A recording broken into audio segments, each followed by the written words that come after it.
Hi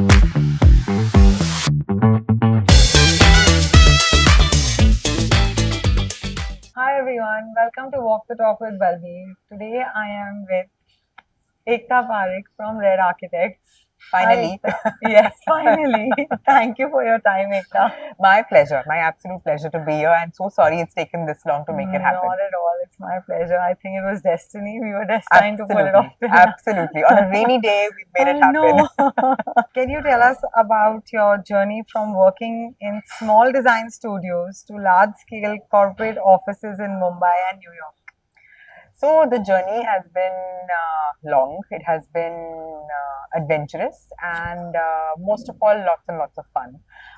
We've all had our ups and downs. It started out with finishing my master's in UPenn and then working in New York. I worked with a small design group called Renfro Design, which specified lighting design as one of their branches. And I loved the experience. And a year and a half later, it was a tough decision whether to come back, not come back. And I've said this before. It's like Rajiv and I took the leap and moved back, and we came back to a 100 square foot bathroom project, and that was it, right? That was our future. After doing a master's in architecture, 100 square foot bathroom. But I mean, I think I'm very grateful for that client for having that faith in us.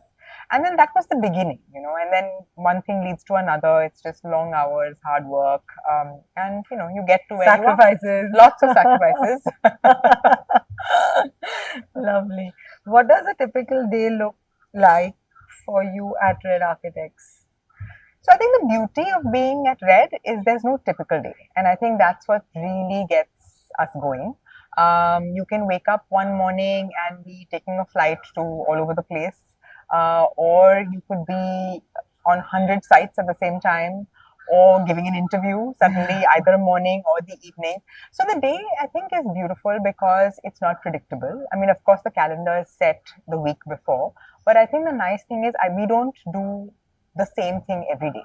Which is why when people tell me, oh, I have Sunday blues, I mean, I don't feel I've ever had a Sunday evening blue because I love what I do and every day is different. So it's fun. Yeah.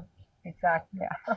Do what you love and love what you do. Exactly. Then you'll never be working. Not complaining. Yeah, that's true.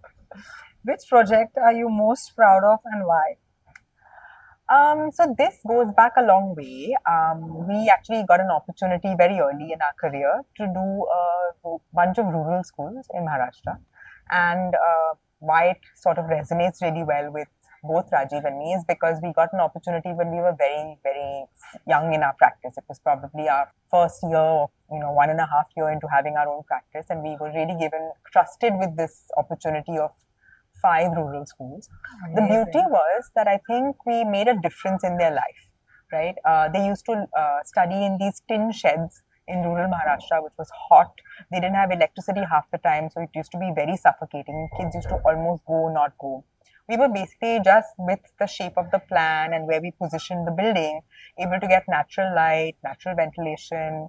The rooms became much larger, airier, and all of the principals over the years that the schools went on sent us pictures of happy kids attending school and had never had such good attendance before. Lovely. So I think it was a really good feeling.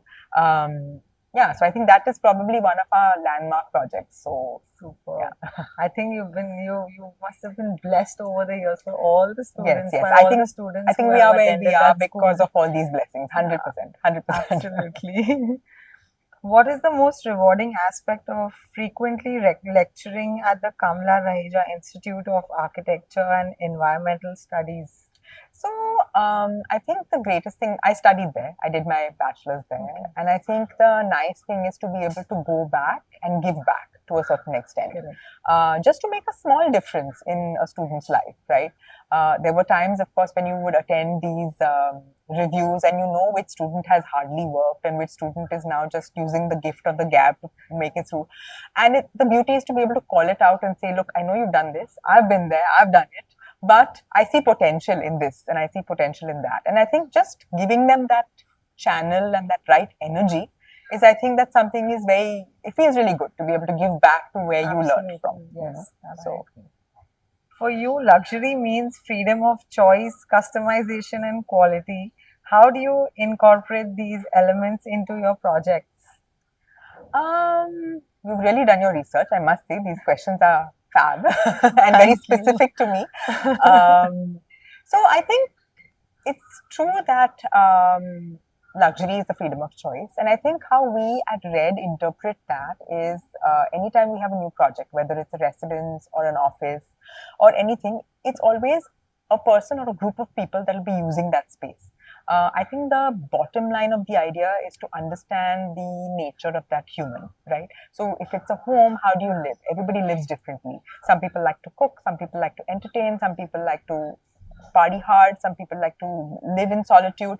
The I think the understanding of the pulse of that client is what makes the space that you make, whether it's a home or a office or whatever it is, luxury, because they can actually enjoy that freedom of choice for themselves. And I think that's something that we pride ourselves in doing. That really makes a lot of sense. It's really going deep. Even the answer is equally deep. Can you share an example of how you translated a client's unique idea of luxury into a customized space? Oh, there are lots of fun stories of this. So I think this I may have to think about. Maybe we can come back to this. Okay. Outside of architecture, what hobbies or interests do you pursue that influence your work? I'm an avid art follower, and I say follower only because I think I'm only on the tip of the iceberg of understanding art. But I completely enjoy it. I was in the US recently, and I saw an absolutely fantastic show in Boston at the ICA. She was a Cuban artist, and I think just walking through the exhibit, one is of course what the artist is trying to display and show you, but the second is also what comes to your mind from that exhibit. It's like everybody takes back something different, right? So I think art for me is a huge, huge influence of changing a narrative, thinking differently, thinking out of the box. So yeah, I would say that. How do you balance the demands of your professional life with your personal relationships? I don't. I can't. I don't know how to. And I think I've said this in the past. If somebody knows how to, they should tell me, because I feel like with me, it's all one big circle. But I think it works, right? Because I feel you should. At some level, in a creative person, I don't know if you really need to separate, or at least I can't separate my personal life from my professional life. So when my kids finish school and they're at a loose end, they come to work. We have Lego sets here, they build. I have one child who's totally into Canva and stuff like that. So she actually helps on some of our stuff on our Instagram page. So I think it's interesting. Also, it keeps them invested in what we're doing, right? So it's we don't need to separate it. Dinner table conversation can be, oh, how was your day? And while I'm listening to what my girls have been up to, they can also listen to, oh, I had a really hard time resolving this detail on site, and they're interested because they're all a part of this. They're growing. They're growing, yes. Since the time they've been babies. Absolutely, absolutely. Can you describe a time when understanding a client's needs led to a particularly successful project outcome? Yes. So actually, I had a much older client.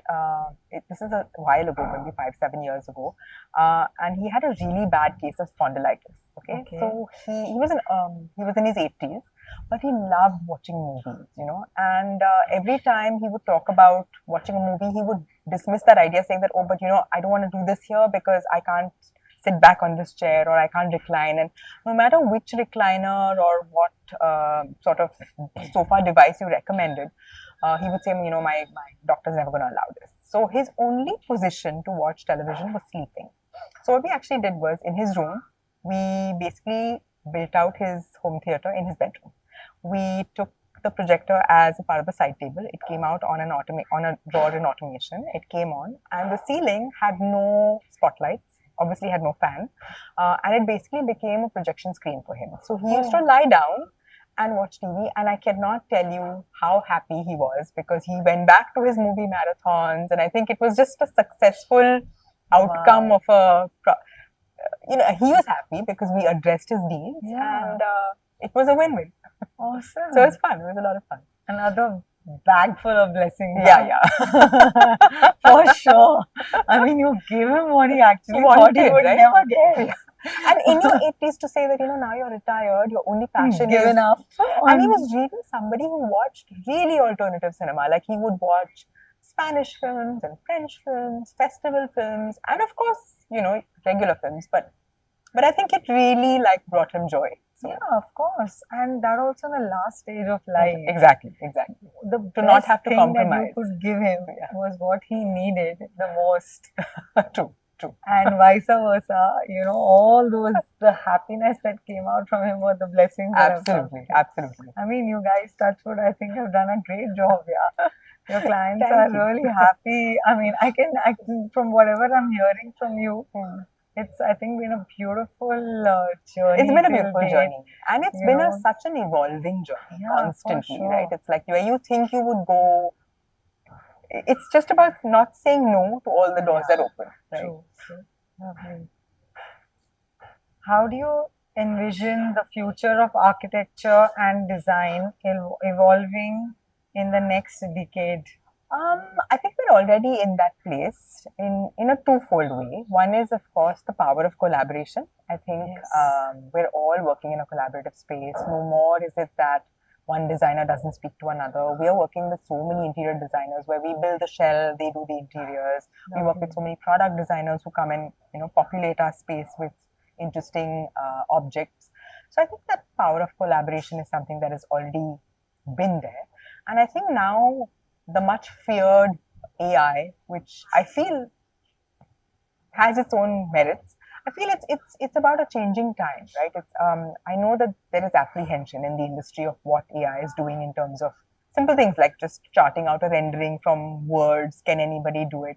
But I think when you have a trained professional, you can't replace that. And I think we need to be able to take this AI as a tool, just like we took 3D modeling, and help you, have it assist you in building something which you can do with your expertise, right? Because an AI generated model is not going to build itself, right? It's going to still have to be built. And even if you're 3D printing something, you still have to feed the information into it. So I think the way we design is definitely going to change.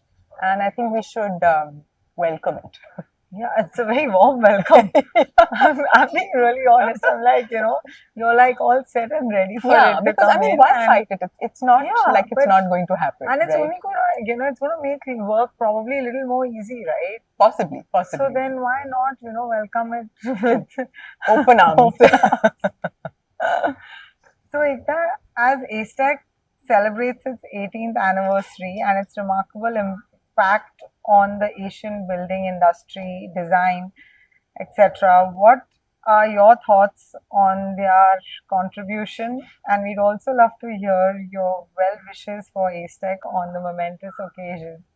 So I think Acetech has been a platform that has been around forever. And I think they've innovated each time, which is kudos to you all, right? Not without the support of you guys. No, of course. But I think you sort of deserve the support simply because you all are constantly wanting to do more, wanting to do different. And I think everybody recognizes effort, right? So you want to put your face forward or your foot forward and help somebody who is making the effort. So I think huge kudos to you all to actually have taken this platform, which had a very humble beginning, but now has become, I think, our largest show, right? So congratulations on this momentous occasion, and we wish you and Sumit all the best and the entire Acetech team all the very, very best. That's so kind of you. Again, I say thank you for your continued support.